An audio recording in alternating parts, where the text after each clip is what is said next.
Okay guys, so previous lecture में हमने जावा में आउटपुट किस तरीके से प्रिंट करते हैं और इनपुट किस तरीके से लेते हैं, ये कंसेप्ट हमने वहाँ पे पढ़ा।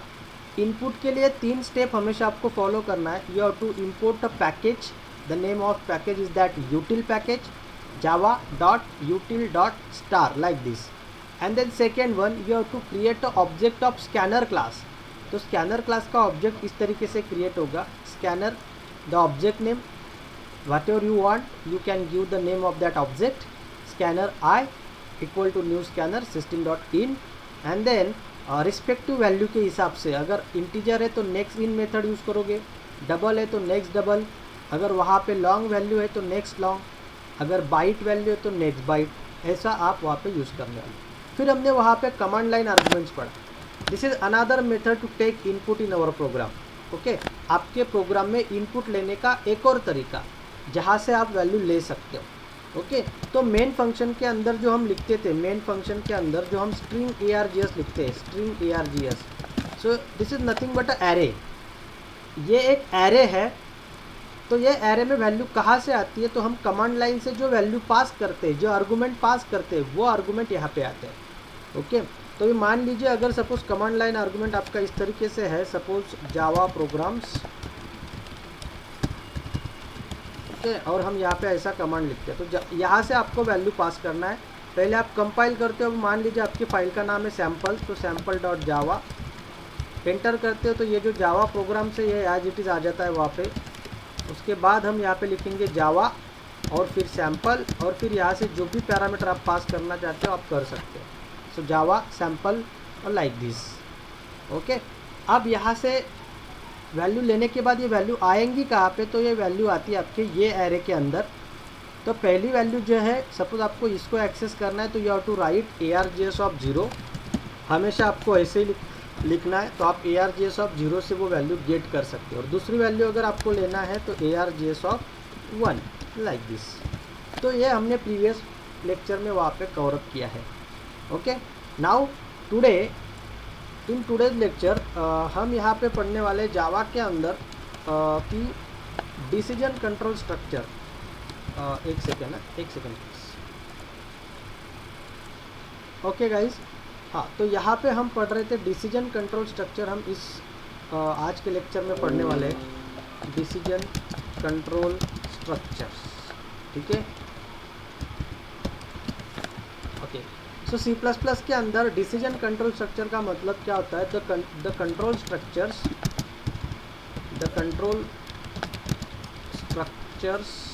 which are used to take decision whether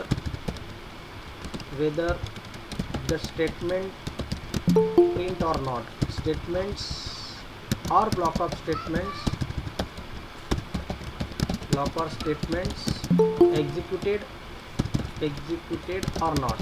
okay, तो ये डिसीजन कंट्रोल स्ट्रक्चर हम यूज़ क्यों करते हैं? कई बार हमें प्रोग्रामिंग के अंदर ऐसा डिसीजन लेना पड़ता है कि हमारे जो स्टेटमेंट है उनको एग्जीक्यूट करना है कि नहीं करना है। उस केस में हमें डिसीजन कंट्रोल स्ट्रक्चर का यूज़ करना पड़ता है। तो हमने C++ के अंदर जो डिसीजन कंट्रोल स्ट्रक्चर पढ़े, वही डिसीजन कंट्रोल स्ट्रक्चर जावा के अंदर भी फॉलो होते हैं। ओके, तो लाइक जैसे पहला स्टेटमेंट है हमारा if statement. Okay, first statement is a if statement. तो ये जो इफ स्टेटमेंट है इसका यूज़ कैसे करने वाले हो आप? तो देखिए इफ़ का सिंटैक्स। ओके, इफ़ का सिंटैक्स यहाँ पे हम पढ़ेंगे इफ़ ए इज़, फिर यहाँ पे हम देंगे कंडीशन देने के बाद यहाँ पे ब्रैकेट, कर्ली ब्रैकेट के बाद you have to write your statements here, जो आप उसके ऊपर कंडीशन के ऊपर डिपेंड रखना चाहते हो। और ये हो गया फिर आपका क्लोजिंग ब्रैकेट। तो देखिए अभी ये इफ़ कैसे काम करता है। यहाँ पे हमने कंडीशन लिखा है, तो यह कंडीशन सबसे पहले चेक किया जाएगा। अगर यह कंडीशन वहाँ पे ट्रू होता है, मतलब ये कंडीशन में अगर वो सेटिस्फाइड होता है, तो यहाँ पे ये जो ब्लॉक आपने लिखा है ये एग्जीक्यूट वहाँ पे होता है। ओके, अदरवाइज़ ये ब्लॉक यहाँ पे एग्जीक्यूट नहीं होगा। तो इसका 1 बाय 1 हम यहाँ पे डेमो देखने वाले हैं आज। तो सबसे पहले हम ओपन करते हैं टेक्स्ट पैड। आई नो कि आप ये पहले पढ़ चुके हो C++ प्लस के अंदर, बट यहाँ पे अगर हम एक बार और उसका डेमो देख ले तो आपका रिवीजन भी हो जाता है और जावा के अंदर आप उसको अच्छी तरीके से यूज़ भी कर सकते हो। तो I am going to start Texpad here. अब देखिए सिंपल एक प्रोग्राम बनाता हूँ यहाँ पे मैं, simple program import Java dot util dot star, Java dot util dot star मैंने यहाँ पे पैकेज लिया। क्यों लिया आपको पता है, क्योंकि I want to take a input from the user. So first of all I am going to increment the size,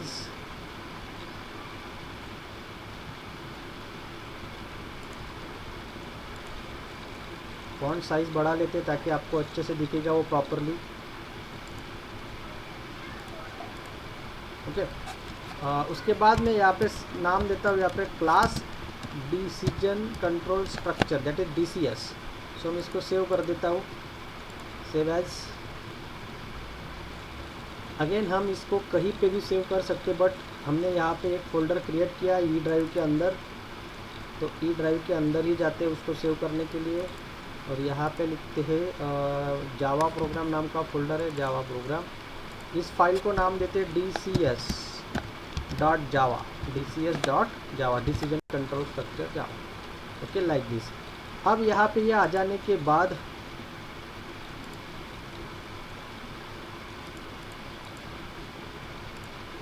ठीक है, ओपन ब्रैकेट, फिर यहाँ पे हम लिखते हैं पब्लिक स्टैटिक वाइड मेन, और यहाँ पे लिखते हैं स्ट्रिंग ARGS। अभी आपको पता चल गया स्ट्रिंग ARGS हम क्यों लिखते हैं ना। हम यहाँ पे एक काम करते हैं, एक वैल्यू यूज़र के पास से लेते हैं इंटीजर n, उसको मैसेज देते हैं system dot out dot println enter any number, enter your as, enter your as. Okay फिर वो एज देगा वहाँ पे, सपोज हम यहाँ पे इंटीजर n की जगह फिर एज ले लेते हैं, age. So age is equal to first of all I have to create the object of scanner class. So scanner in equal to input is equal to new scanner system dot in।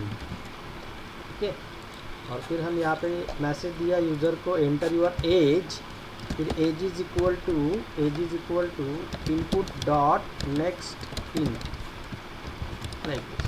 अब आपके पास input तो आ गया, अब आपको उसको बताना है कि ही और शी एलिजिबल फॉर वोटिंग और नॉट। अब मुझे बताओ अगर वोटिंग करना इंडिया के अंदर तो आपकी एज कितनी होनी चाहिए?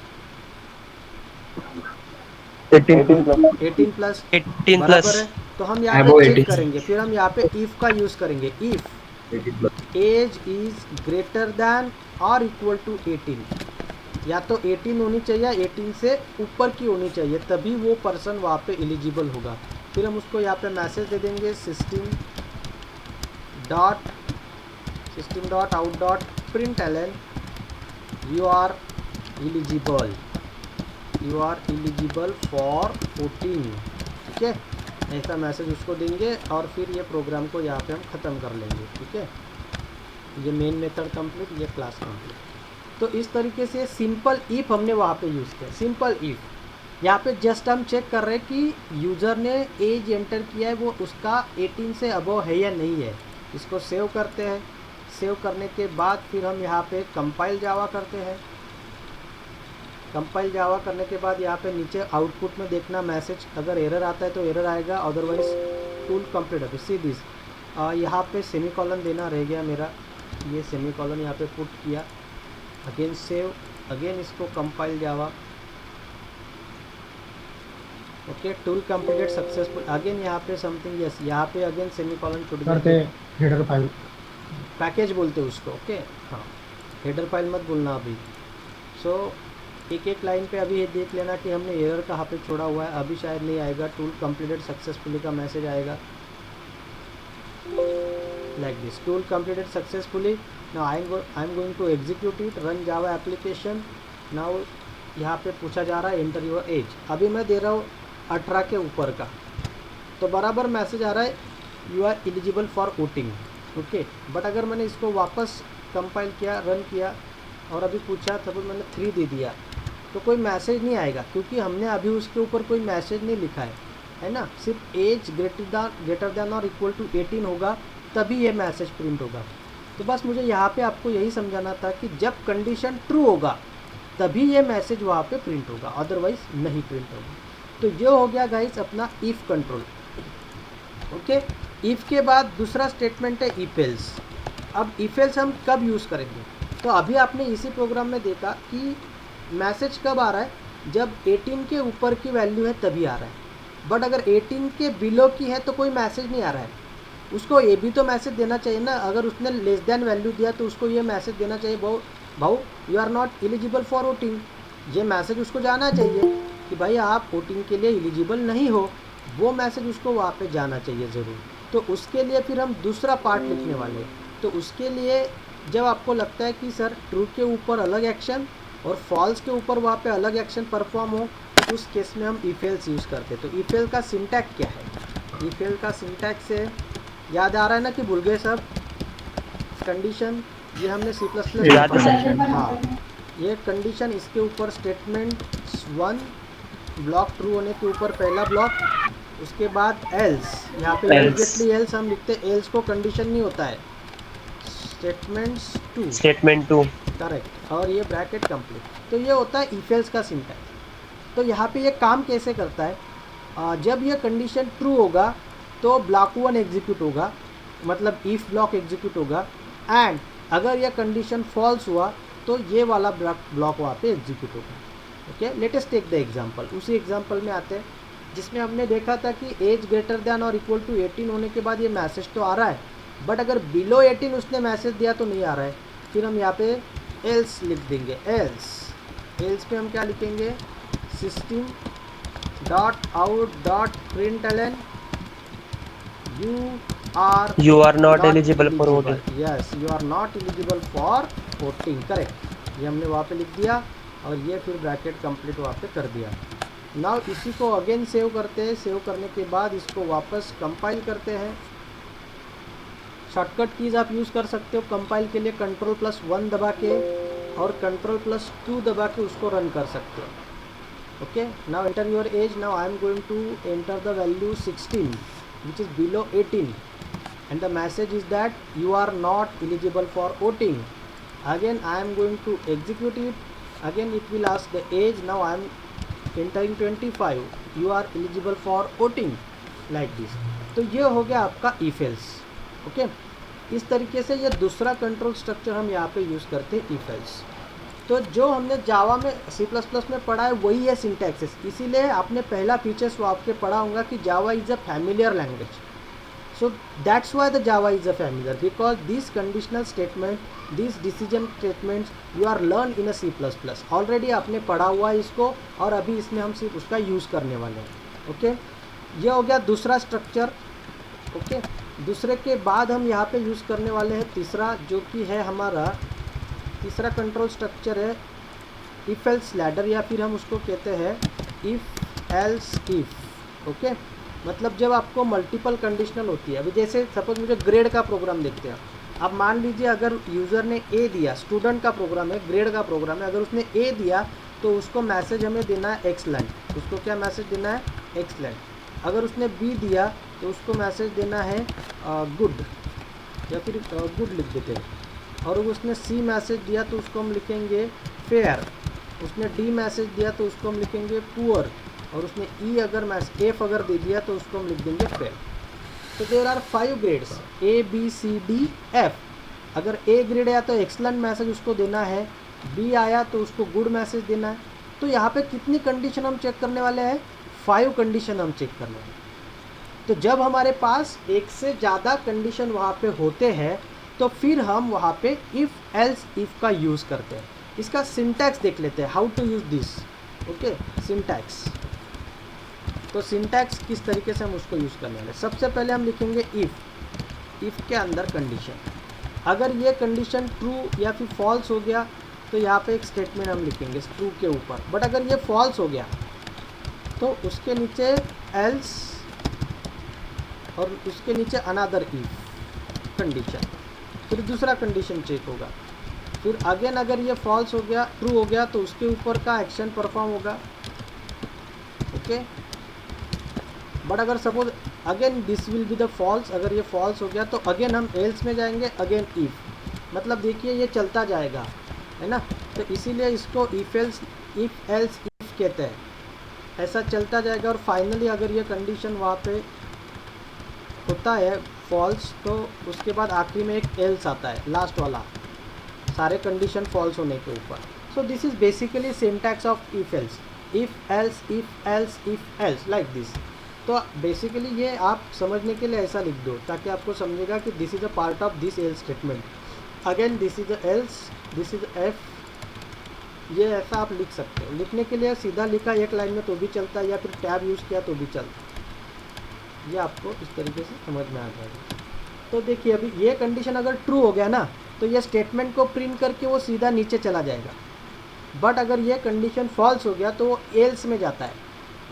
एल्स में जाने के बाद अगर ये फॉल्स है, मतलब ये अगर नहीं है तो बी अगर नहीं है तो सी, ऐसा वन बाय वन सारी कंडीशन को वो चेक करेगा। Now let us implement this in a example. Now यहाँ पे हम एज की जगह वहाँ पे एक मैसेज दे देंगे, enter the grade. So character grade, अभी देखिए हमें कैरेक्टर रीड करना है, तो कैरेक्टर रीड करने का तरीका अभी तक के मैंने आपको बताया नहीं, तो मैं अभी आपको सिंपल यहाँ पे एक मैसेज कैसे रीड करते हैं मैं बता देता हूँ अभी आपको, ठीक है। सो एंटर योर ग्रेड नाउ, यहाँ पे आपको ग्रेड रीड करनी है, एंटर योर ग्रेड। तो यहाँ पे नेक्स्ट, और नेक्स्ट करने के बाद यहाँ पे आपको देना है डॉट केयर एट 0। ये क्या है अभी फ़िलहाल आप लिख लो, बाद में मैं आपको इसका क्लियरली समझा दूंगा। केयर एट 0, और यहाँ पे हम दे देते grade, grade is equal to input dot next dot char at 0। Okay, so input dot next का मतलब होता है स्ट्रिंग वहाँ से आता है, और स्ट्रिंग का पहला कैरेक्टर हमें चाहिए, इसलिए केयर एट 0 हम यहाँ पे लिख रहे हैं। तो ये केयर एट मेथड जब मैं आपको स्ट्रिंग पढ़ाऊँगा तो आपको समझ में आ जाएगा क्लियरली। नाउ हम यहाँ पे चेक करते हैं कि ग्रेड क्या क्या आने वाला है। तो सबसे पहले ग्रेड आने वाला है A. So grade is equal to A. अगर होगा तो हम यहाँ पे लिखेंगे क्या मैसेज देना है हमें वहाँ पे, उसको एक्सलेंट मैसेज देना। एक्सेलेंट। एक्सलेंट। ओके, अगर मान लीजिए ऐसा नहीं है तो फिर एल्स इफ दूसरा ग्रेड चेक करेंगे, grade is equal to B. अगर बी होगा तो मैसेज हम देने वाले उसको गुड, ठीक है। और अगर मान लीजिए बी भी नहीं है, उसने सी दिया है, तो अगेन हम यहाँ पे लिखेंगे एल्स इफ, और यहाँ पे लिखेंगे ग्रेड इज इक्वल टू सी। अगर सी है तो हम उसको मैसेज देंगे वहाँ पे, उसको क्या मैसेज देंगे, fair. So system dot out dot print ln, और यहाँ पे लिखेंगे हम फेयर, ठीक है, लाइक दिस। अब देखिए हम इसके अंदर एक ही स्टेटमेंट लिख रहे हैं, तो हमने ब्रैकेट हटा दिए तो भी चलता है, हम ऐसा लिखेंगे उसको, ब्रैकेट हटा दिए भी तो भी चलता है, लाइक दिस, क्योंकि हम एक ही स्टेटमेंट डिपेंड कर रहे हैं। मल्टीपल स्टेटमेंट होते हैं तो ब्रैकेट कंपलसरी होता है। अगेन अगर ऐसा नहीं है तो हम वापस एल्स लिखेंगे, इसके अंदर वापस वहाँ पे इफ देंगे, grade is equal to D, ठीक है। और डी के ऊपर क्या मैसेज रहेगा हमारा, system dot out dot print ln, yes poor message था, पुअर। उसके बाद एल्स आखिरी वाला ग्रेड चेक करेंगे अभी, if grade is equal to F. अगर है एफ होगा तो क्या मैसेज देंगे हम उसको, system dot out dot print ln fail. अब मान लीजिए यूज़र अगर थोड़ा सा आगाऊ रहेगा वो, तो वो इसके अंदर की भी वैल्यू नहीं देगा, मतलब ये जो आपने दिया है इसके अलावा ग्रेड वो एंटर करके देखेगा कि चलो भाई प्रोग्राम क्या काम कर रहा है मैं देखता हूँ। अगर वो ए से लेकर एफ के बीच में अगर नहीं देता है वैल्यू, मतलब इसके अलावा कोई वैल्यू देता है, तो उसको फिर हमें मैसेज देना पड़ेगा एल्स में, इनवैलिड। यस, डायरेक्टली एल्स में। फिर हम कंडीशन नहीं चेक करेंगे, डायरेक्टली एल्स में देंगे इनवैलिड ग्रेड लाइक दिस। तो इस तरीके से ये प्रोग्राम को हम वहाँ पे कंप्लीट कर सकते हैं। ना इसको सेव किया, सेव करने के बाद ना इसको कंपाइल करता हूँ, कंपाइल किया, कंपाइल करने के बाद वहाँ पे देखते हैं मैसेज कोई एरर नहीं आएगा, I hope so, no there is no error. Now control 2 करके इसको एग्जीक्यूट किया, now it is asking for grade. Now first of all I am entering A, message आया बराबर explain, okay. Again I am going to run it, उसके बाद message आया B, see this good. Again I am going to execute it, now this time I will enter C fair. देखिए बराबर character के हिसाब से बराबर मैसेज आ रहा है। अगेन मैं यहाँ पे रन कर रहा हूँ डी पुअर, ओके। अगेन मैं यहाँ पे रन कर रहा हूँ, फिर एफ की वैल्यू देता हूँ वहाँ पे एफ फेल। नाउ अब मैं क्या करता हूँ, ये इनके अलावा कोई और कैरेक्टर वहाँ पे एंटर करता हूँ, जैसे G. So this type of is not grade available, now invalid grade, okay. तो जब ऐसा आपको मल्टीपल कंडीशंस को हैंडल करना होता है तो आपके पास तीसरा डिसीजन कंट्रोल स्ट्रक्चर जो मैंने अभी आपको बोला इफ एल्स वगैरह अवेलेबल है। सो यहाँ पे ये 3 डिसीजन कंट्रोल स्ट्रक्चर हमने यहाँ पे देखा। एक और डिसीजन कंट्रोल बाकी है स्विच केस कंट्रोल स्ट्रक्चर, उसको नेस्टेड नेस्टेड इफ एल्स, मतलब ये जो है ना इसी को नेस्टेड इफ एल्स कहते हैं हम। इफ़ के अंदर इफ़ ऐसा हम कह सकते हैं। So this is also called as if else nested if else like this. Now